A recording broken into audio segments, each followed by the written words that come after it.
Я очень любила свою работу врачом. По образованию я врач-онколог, химиотерапевт. Проработала аж 10 лет по специальности. В настоящий момент у меня инвалидность по психоневрологическому профилю, 2 группа. На бирже труда и в программах помощи с трудоустройством для людей с инвалидностью мне предлагают вакансии в основном продавцов.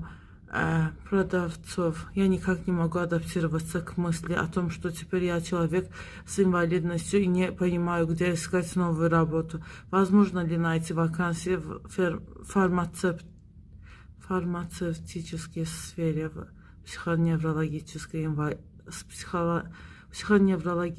инвалидности. Я понимаю, что в свое время выгорела на работе, но все равно хочу оставаться в профессии или хотя бы rядом с ney.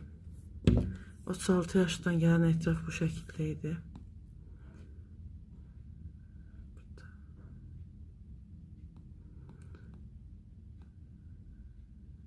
Родители говорят, что моя мечта создать рок-группу — это бред. 13 yaşdan gəlib etraf.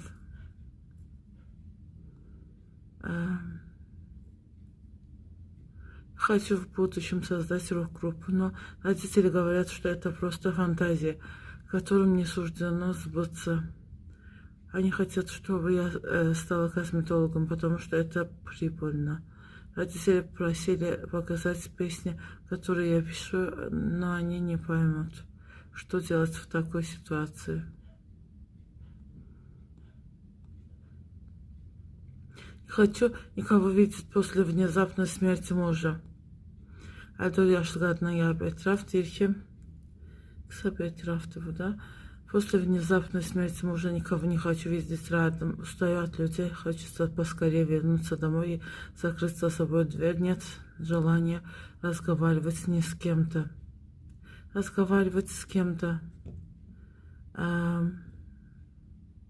У нас с подругой слишком сильная эмоциональная связь. Ей хорошо, и мне хорошо. Ей плохо, мне тоже. 18 yaşdan gəlib etraf. Tanış deyil hamısı bu şeylər. Elə bir başqaları da müşahidə eləmişəm. Я дружу с учительницей физики. Она в школе одна, загружена, устает. У нас не эмоциональная связь. Я отображаю ее эмоции. Когда она грустит, грущу я. Если она радуется, радуюсь я. Как абстрагироваться от ее эмоций? Məsələn görürəm ki, çox yaş fərqi ilə dostluğa